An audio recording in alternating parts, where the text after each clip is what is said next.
Also ein Ironman 70.3 ist ganz nüchtern gesehen erstmal einfach die Hälfte der Distanz von dem ganzen Ironman. Das sind 1,9 Kilometer Schwimmen, 90 Kilometer Radfahren und 21,1 Kilometer, also ein Halbmarathon laufen.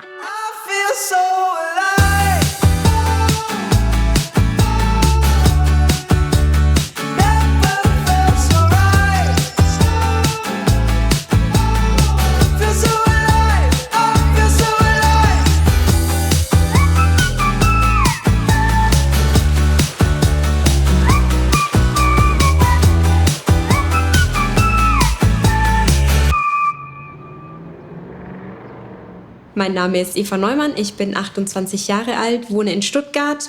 Ich bin Apothekerin, wissenschaftliche Mitarbeiterin, arbeite aktuell in der klinischen Forschung und seit letztem Jahr bin ich auch Triathletin. Also für mich ist der Triathlon ein wahnsinnig wichtiger Ausgleich zu meiner Arbeit. Meine Arbeit findet wirklich eigentlich fast ausschließlich im Kopf statt, sage ich mal. Und dadurch habe ich auch schon immer den Ausgleich gebraucht, mich körperlich auszupowern. Für mich ist es ein absolutes Runterkommen, ein absolutes Abschalten. Also ich komme manchmal aus der Arbeit, ich bin einfach fertig, ich bin müde und dann stehen noch irgendwie 1 bis 2 Trainingseinheiten und dann vielleicht auch noch harte auf dem Plan. Und ich verstehe jeden, der sagt, ich kann mich da nicht mehr aufraffen. Aber ich weiß genau, ich kenne mich, ich weiß, wenn ich anfange, dann habe ich wieder richtig Bock und dann bin ich fit. Und deswegen mache ich das gerne, weil man auch trotzdem Einheiten hat, wo man auch nicht so viel nachdenken muss, sondern einfach macht und dann auch wirklich den Kopf abschalten kann. Das merke ich, das ist extrem wichtig für mich als Ausgleich.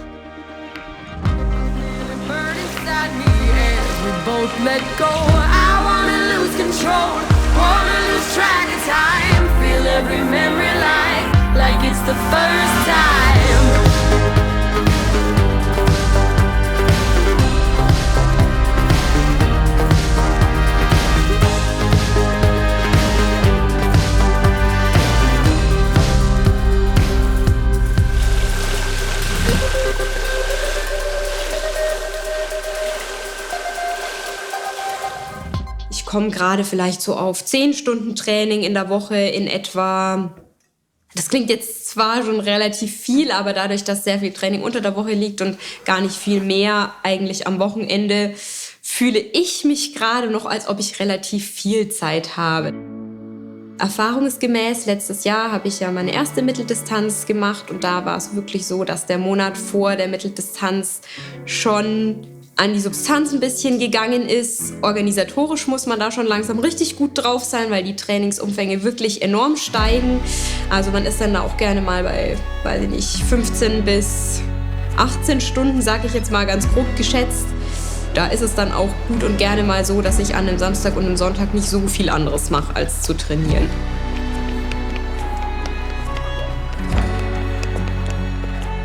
Also klar habe ich Freunde, die machen gerne Sport, so ist es nicht. Aber so in diesem Ausmaße, das glaube ich, kann fast keiner so richtig verstehen. Die Freunde, die ich habe, das sind wirklich gute Freunde und die kennen mich auch eigentlich sehr gut. Und die kennen eben auch nicht nur die eine Seite, die kennen nicht nur die Eva, die irgendwie die ganze Nacht tanzen geht oder so, sondern die kennen ja auch schon immer die sehr ehrgeizige, sehr disziplinierte Eva. Denn die gab es ja auch schon immer, die ist jetzt ja nicht plötzlich irgendwie so aufgetaucht. Ich verlange von meinen Freunden, dass sie mir einfach früh genug Bescheid sagen, wenn sie was machen wollen, weil dann kann ich auch einfach meine Woche danach planen. Das ist kein Problem. Aber man muss damit klarkommen, dass ich relativ spontan selten Zeit habe. So I will run into the night with no goodbye. So I will run into the night with no goodbye.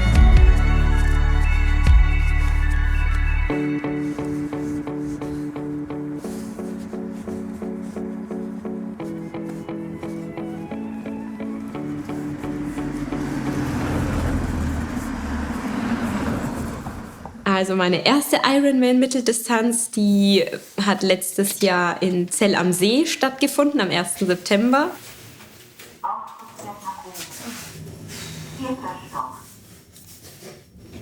Das war sozusagen meine Premiere als halber Ironman.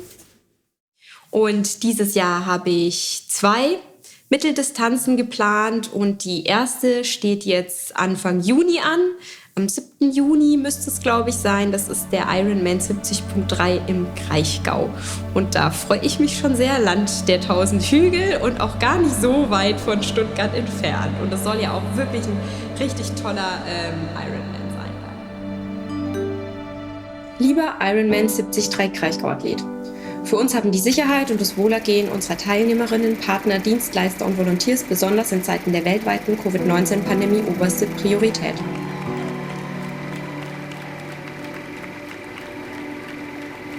In Absprache mit den ausrichtenden Gemeinden müssen wir euch heute bestätigen, dass der für den 7. Juni 2020 geplante Ironman 70.3 Kraichgau dieses Jahr nicht stattfinden kann und neu für den 6. Juni 2021 angesetzt wurde.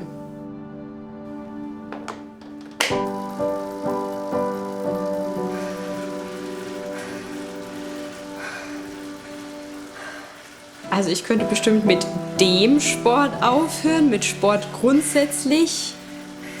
Ich könnte es. Wenn ich wollte, könnte ich, glaube ich, mit dem Sport aufhören. Ja. Aber ich muss ehrlich sagen, ich habe ein bisschen Angst um mich, wenn ich mich nicht mehr, wenn ich meine Bewegung nicht mehr hätte.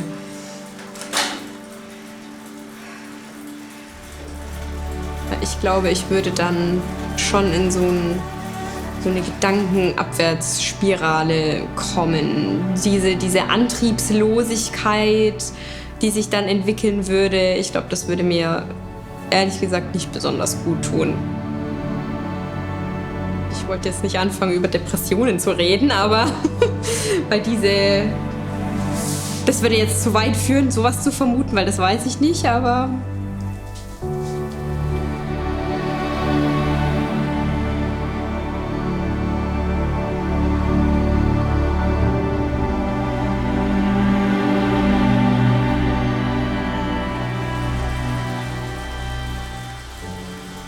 durch den Ausfall vom Ironman im Kraichgau muss ich jetzt natürlich ein bisschen umplanen. Bis jetzt steht der Ironman in Slowenien aber noch. Es gibt noch keine Absage, deswegen trainiere ich jetzt darauf hin. Und jetzt vor allem auch mal wieder ein paar Koppeltrainings einzubauen. Das ist jetzt auch geplant fürs Wochenende.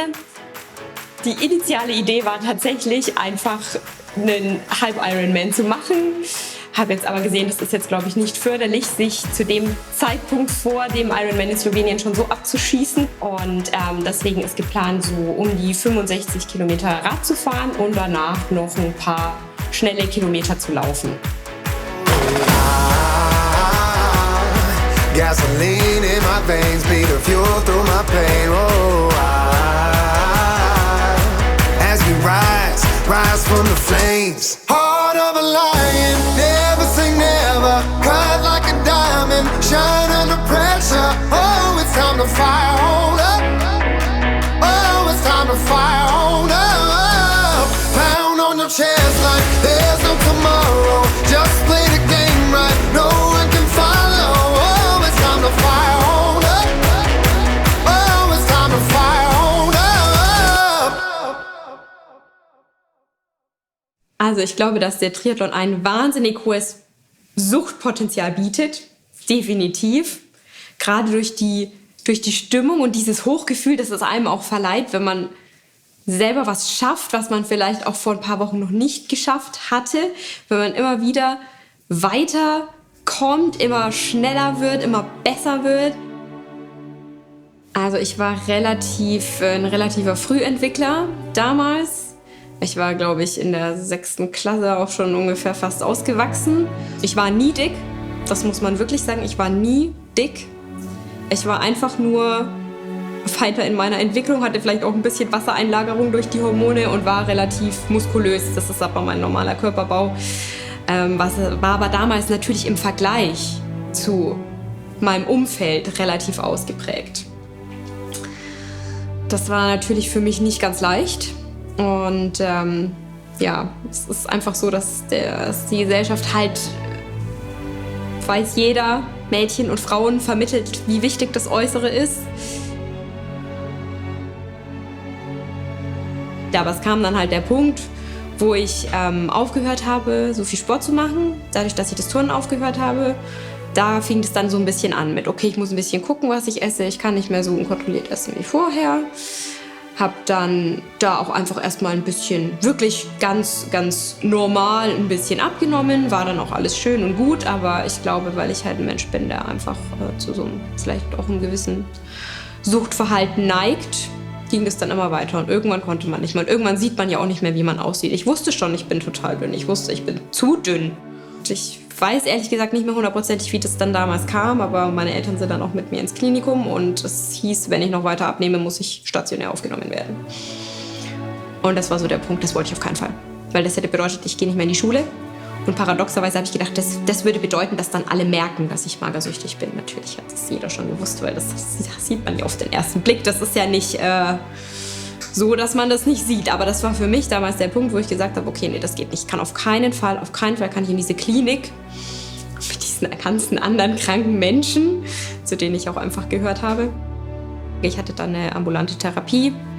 So hat mich dann auch irgendwie mein Wille hat mich rein und mein Wille hat mich wieder rausgebracht. Aber mir persönlich hat es vor allem gebracht, dass ich erinnere mich einfach immer wieder daran zurück, wie ich mich gefühlt habe. Wenn ich jetzt auch wieder merke, ich komme wieder in so einen Zwangsbereich, dass ich mich gezwungen fühle, ich müsste jetzt gewisse Dinge tun. Also ich glaube, da bin ich jetzt relativ sensibilisiert dafür durch diese Sache eben. Dann erinnere ich mich dran, wie es mir damals ging und denke, das will ich nie wieder. Das kann man auch ganz schwer beschreiben, aber das ist, wenn man gar keine Gefühle mehr hat. Nicht mehr traurig, nicht mehr fröhlich, einfach wahnsinnig stumpf und das fand ich das Schlimmste. Und deswegen weiß ich, dass ich das nie wieder will.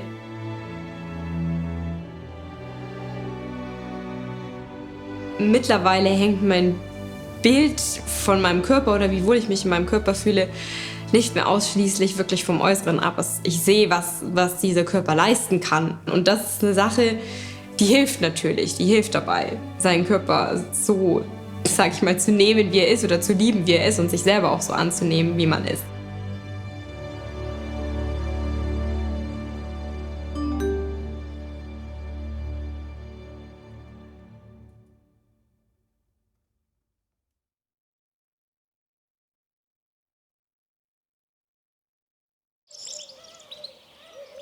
Mein Uropa hatte immer so eine schöne Vorstellung. Das fand ich echt total cool. Das hat mir meine Mama mal erzählt. Für ihn war der Himmel seine Bank unterm Baum, wo er irgendwie auf so eine Wiese oder Felder oder so geguckt hat. Das war für ihn sein Himmel. Und irgendwie fand ich das so cool, dass ich wirklich, glaube ich, mittlerweile die Vorstellung entwickelt habe, dass der Himmel auch für jeden was anderes ist. Vielleicht ist für mich der Himmel, weiß ich nicht, ein Triathlon oder ein Ultralauf, kann auch sein. Vielleicht, also für mich ist das irgendwie für jeden was anderes und vielleicht ist es auch nur ein Gefühl. Und dieses Gefühl der Hoffnung, dieses Gefühl, egal was ist, es wird immer wieder gut irgendwie oder es wird besser oder weiß ich nicht, es ist schon irgendwie auch, was ich draus mache. Und ich selber habe die Chance bekommen, aber ich muss einfach auch wirklich selber was draus machen. Das ist so mein Glaube. No, I'm not made to tiptoe. I'm not gonna lay low. I just wanna run. Oh, I need to be all in. Swimming in the deep end. I just wanna run. Yeah, no, I'm not made to tiptoe. I'm not gonna lay low. I just wanna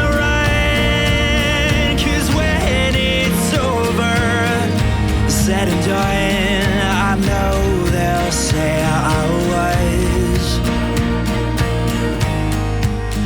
say I was one to run.